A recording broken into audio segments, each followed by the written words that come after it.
수서경찰서 전 강력팀장 그리고 최단비 변호사입니다. 안녕하십니까? 네, 자, 백기종 팀장께서 조금 전에 취재를 하셨습니다. 이번 사건과 관련된 좀 더 많은 속보가 있습니다. 첫 번째, 초등학생 몇 학년입니까? 4학년입니다. 4학년요? 네. 이 학생이 돌을 던졌을 때 혼자 던졌습니까? 옆에 친구가 있었습니까? 현재 알려진 거로는 3명이 있었던 걸로 3명이요? 알려지고 있습니다. 어디서 던진 것으로 알려지고 있습니까? 이제 약간 그 경위를 말씀을 드리면 경찰이 사실 지난 8일 오후 4시 40분쯤에 이 사건이 보도가 되면서 55세 된 주부는 피해자 한 명이 사망을 하셨죠. 예. 29세 된 한 분은 중상을 입으셨는데 전국적인 어떤 그 불안 심리를 가중을 시켰던 부분이죠. 특히 젊은 엄마들 또 초등학생이나 중학생 아이를 데리고 있는 부모들은 나갈 때 옥상 근처에서 걸어 다니지 마라.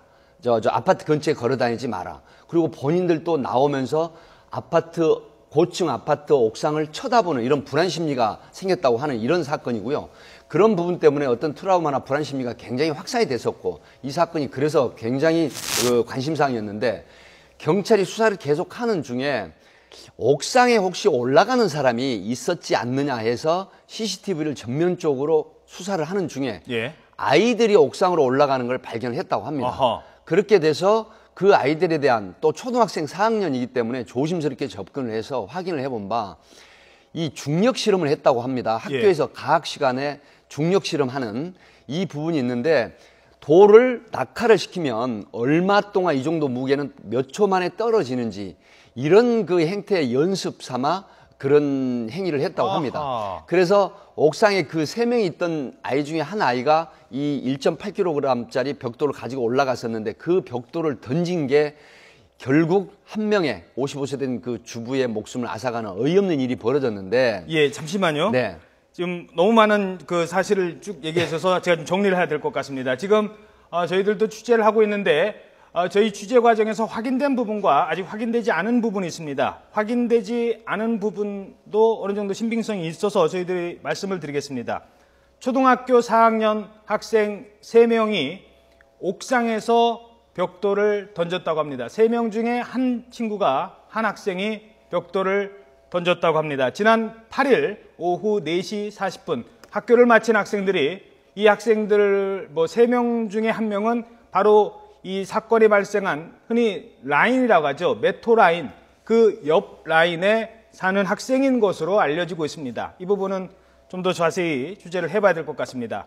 이 학생 중에 한 명이 CCTV 확인 결과 옥상으로 올라가는 게 확인이 됐습니다. 옥상에서 벽돌을 던졌는데 학교에서 배운 중력을 실험해 보고 싶어서라는 게 지금까지의 결과입니다. 수사 과정에 나온 얘기입니다.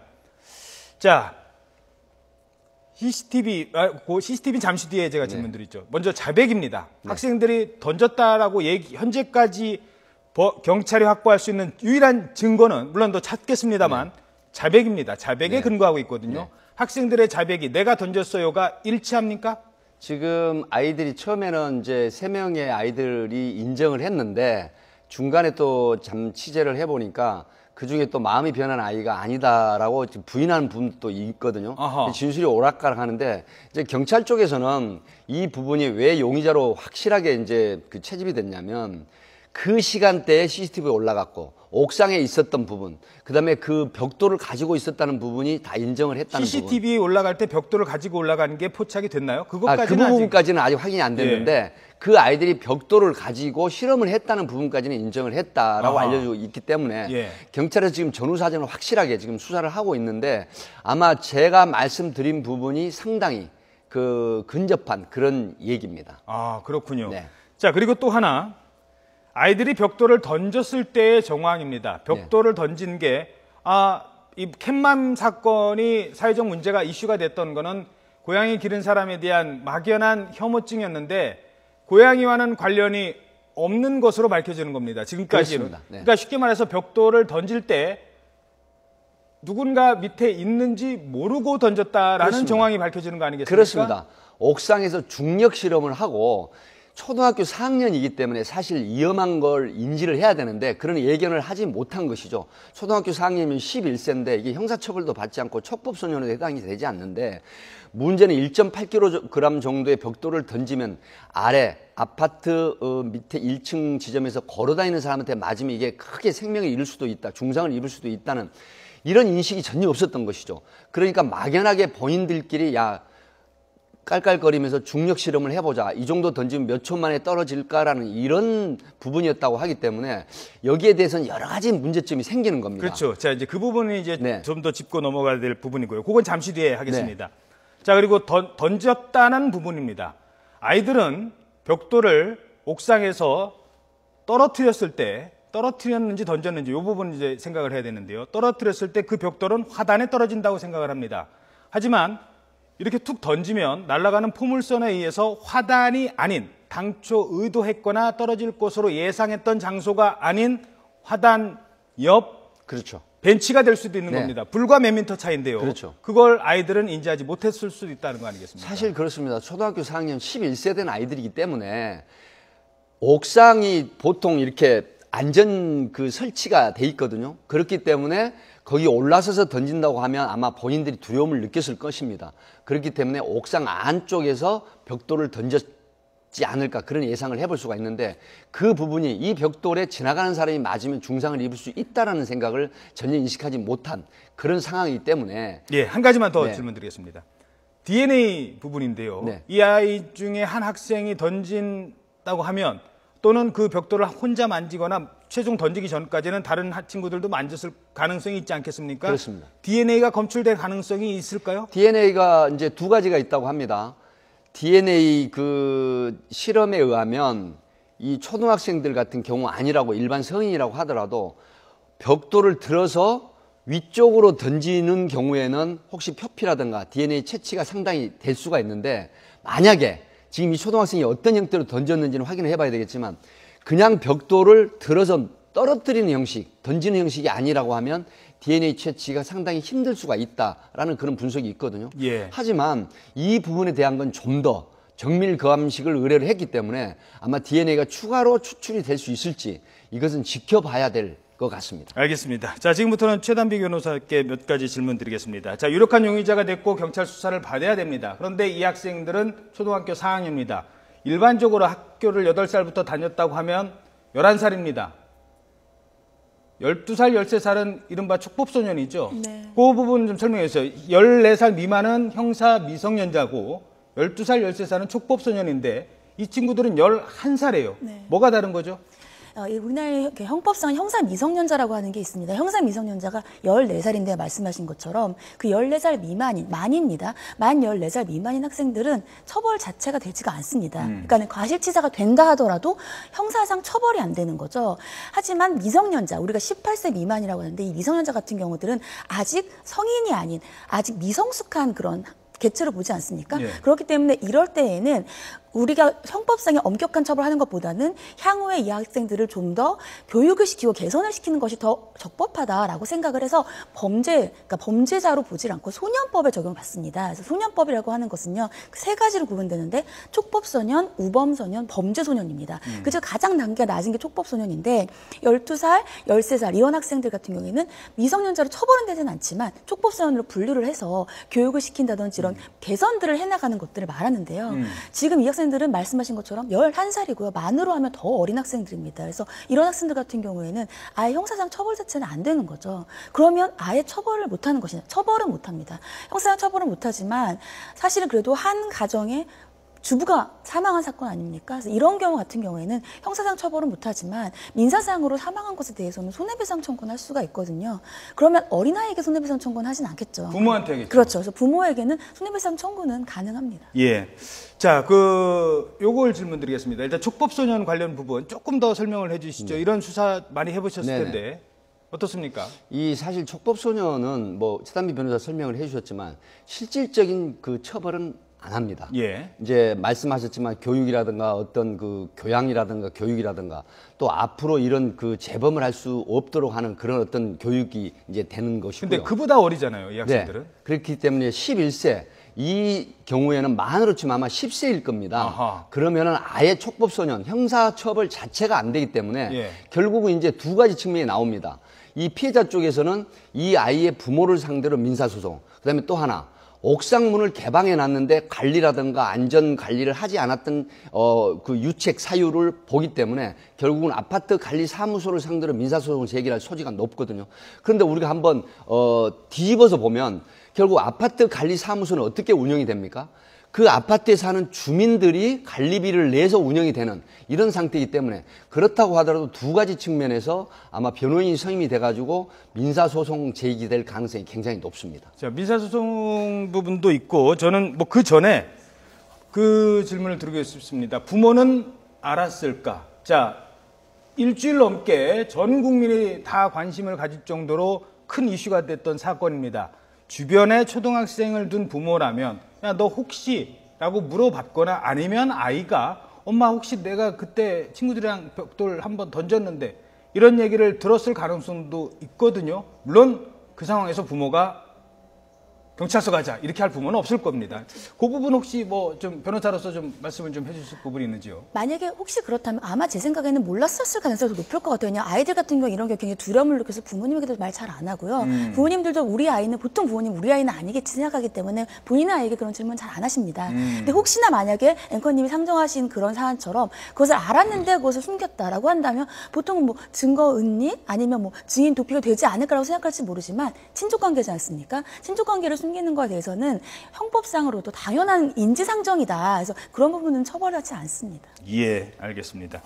자, 그리고 아까 말씀하신 CCTV 부분인데요. CCTV에 정확하게 벽돌을 들고 올라가는 건 확인이 안 됐지만 바로 그 시간에 학생 3명이 옥상으로 올라가는 거는 경찰이 확보를 한 거죠? 그렇습니다. 그 시간에 옥상에 올라가는 부분들이 이제 확인이 돼서 그걸 근거로 해서 초등학생들을 대면을 해서 이렇게 이제 질문을 하게 됐는데 결국 초등학생들이 맞다고 이렇게 인정을 한 부분이고 그다음에 이제 그 이후에 뭐 진술이 약간 오락가락했다는 부분은 아마 두려움에 어떤 그 겁이 나니까 아니다라고 하는 아이도 있지만 결국은 지금 인정이 된 걸로 이렇게 전해지고 있습니다. 예.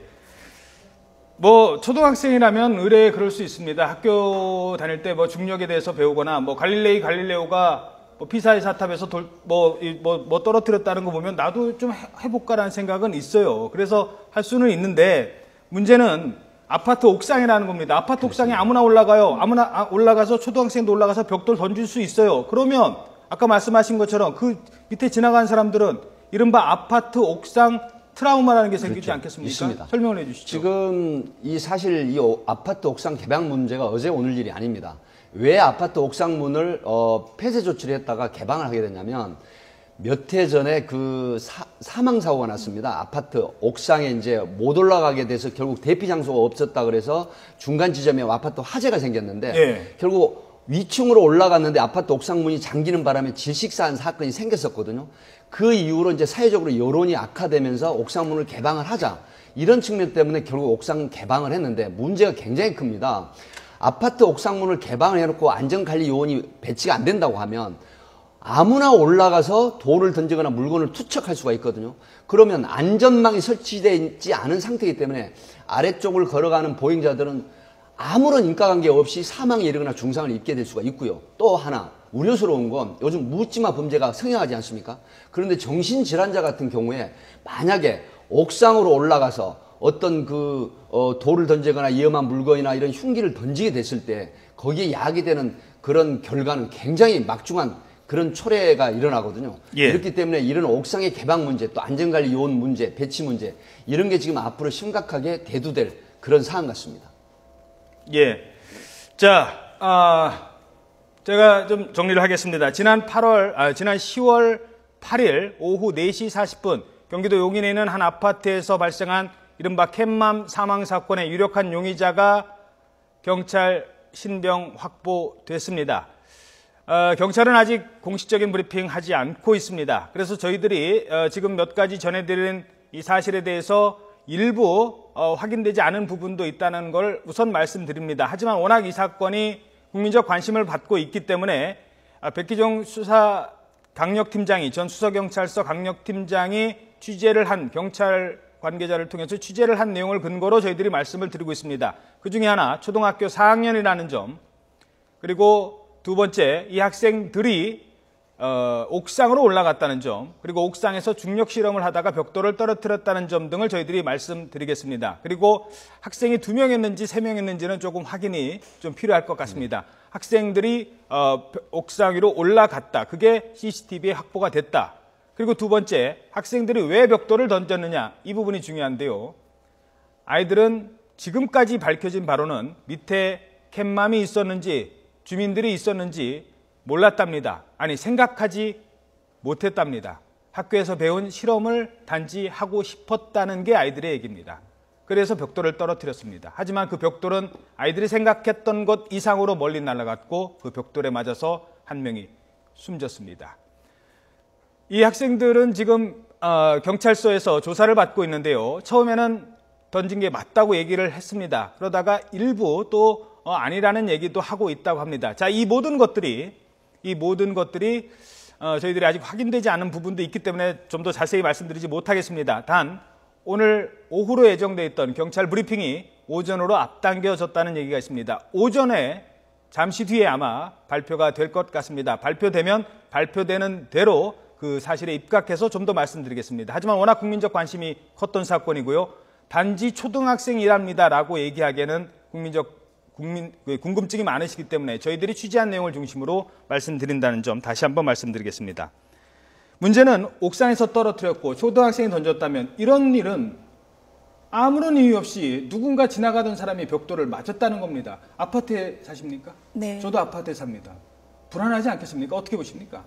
불안할 수밖에 없죠. 그리고 아까 백규정 팀장님이 말씀하셨지만 사실은 요새는 증오범죄도 많지만 증오범죄도 무서운 게 이유가 없다는 겁니다. 그러면 이 같은 경우에도 위에서 뭔가를 던졌을 때 사실은 벽돌도 이 벽돌이지만 위에서 낙하되는 그런 가속도를 보면은요, 그냥 예를 들면 캔 이렇게 작은 걸 던져도 굉장히 큰 중상을 입을 수가 있다. 중력 가속도가 그렇죠. 붙으니까요. 그런 것들 얘기가 있습니다. 그러면 벽돌 같은 경우는 이런 건 조심해야 되라고 본인이 또 인지할 수 있겠지만 그냥 예를 들면은 위에서 뭐 고등학생들이나 뭐 먹다가 던졌는데 그것이 지나간 사람한테 맞을 수 있는 충분한 것들도 있거든요. 예. 또 이런 것들뿐만이 아니라 위에서 담배꽁초를 버리다가 밑에서 지나간 사람이 화상을 입는 경우도 종종 있습니다. 아하. 그러면 이것들을 과연 막을 대책은 무엇이냐? 그러면 결국 옥상을 개방하지 않는 방법인데 또 개방하지 않으면 팀장님 말씀하신 그런 다른 반대쪽의 문제들이 있겠죠.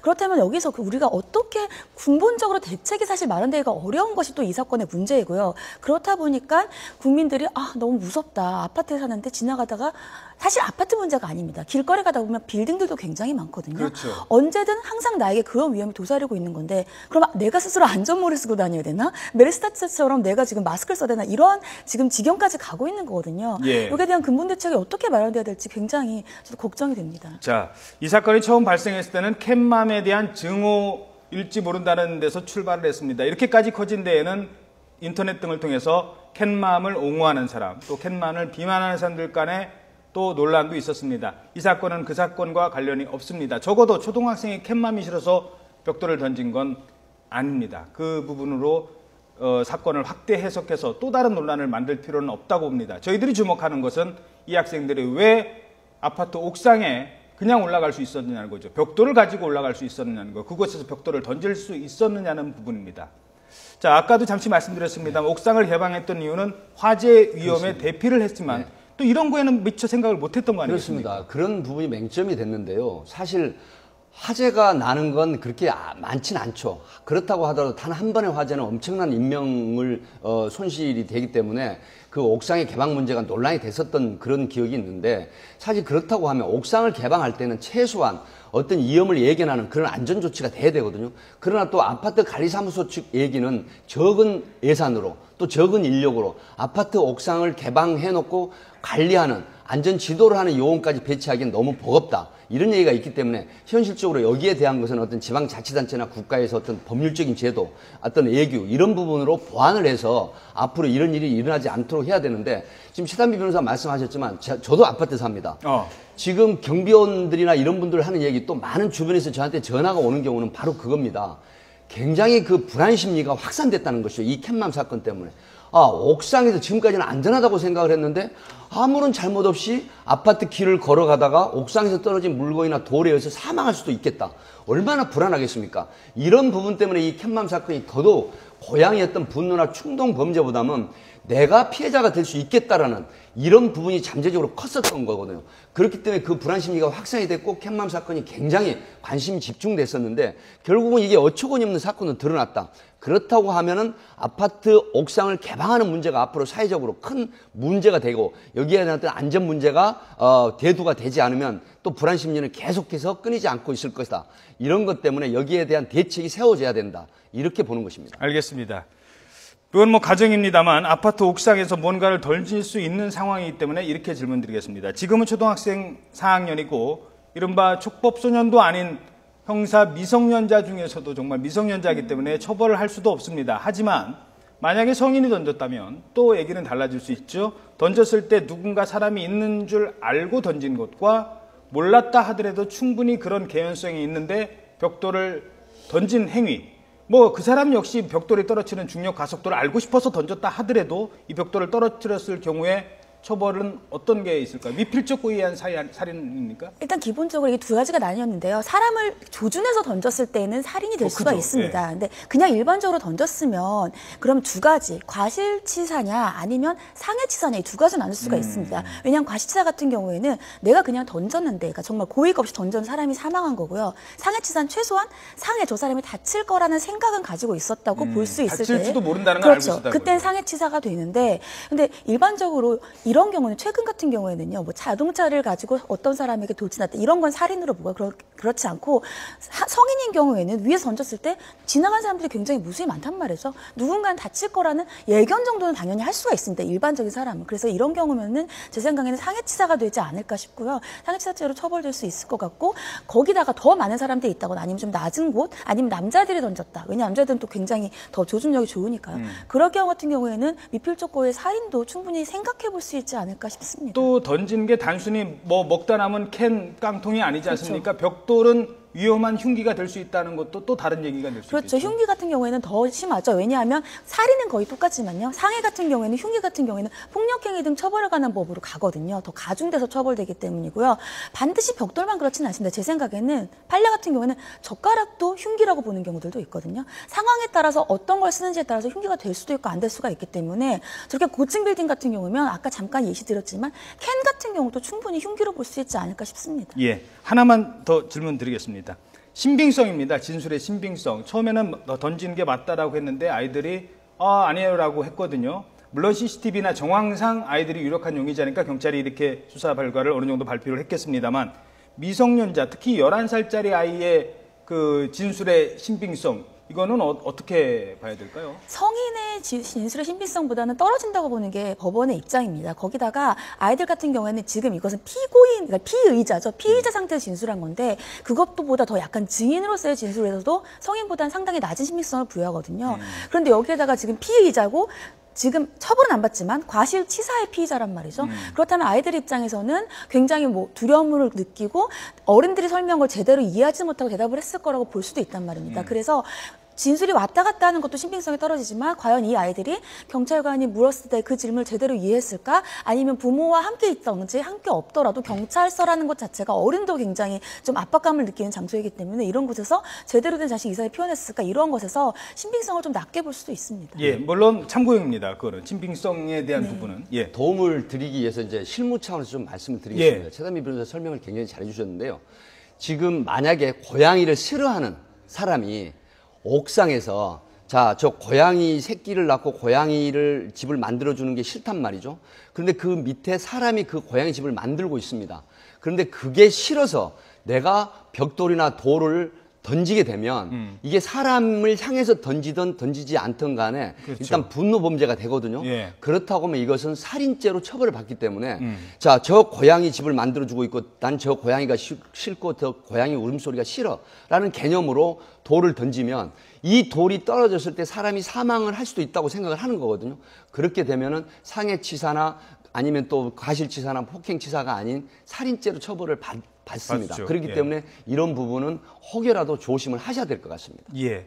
자, 지금 형사 입건이 불가한 아이입니다만 경찰이 유력한 용의자를 확보했기 때문에 마지막으로 지금 어떤 수사가 진행이 될지 뭐 좀 설명을 해주세요. 일단 뭐 아이들 진술만 갖고는 할 수 없지 그렇습니다. 않겠습니까? 지금 CCTV상 그 시간대에 옥상에 올라가는 CCTV를 확인을 했거든요. 그리고 아이들이 그 돌을 어디서 놨느냐, 그 벽돌을 어디서 놨느냐라고 했을 때 지금 2명으로 나오거든요.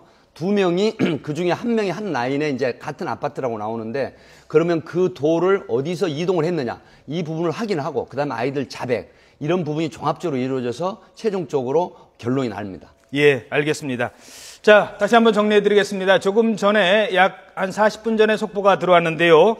용인 캣맘 사건의 유력한 용의자가 경찰이 신병을 확보했습니다. 초등학교 4학년, 현재까지 2명으로 알려졌고요. 이 학생들은 아파트 옥상으로 올라가서 중력실험, 학교에서 배운 중력실험을 하기 위해서 벽돌을 던졌다라고 하는 게 현재까지 알려진 사실입니다. 좀 더 정확한 이 사건과 관련된 내용은 경찰이 오늘 오전 11시, 잠시 뒤에 사건 브리핑을 할 예정이라고 합니다. 그때 다시 이어진 뉴스에서 설명드리겠습니다.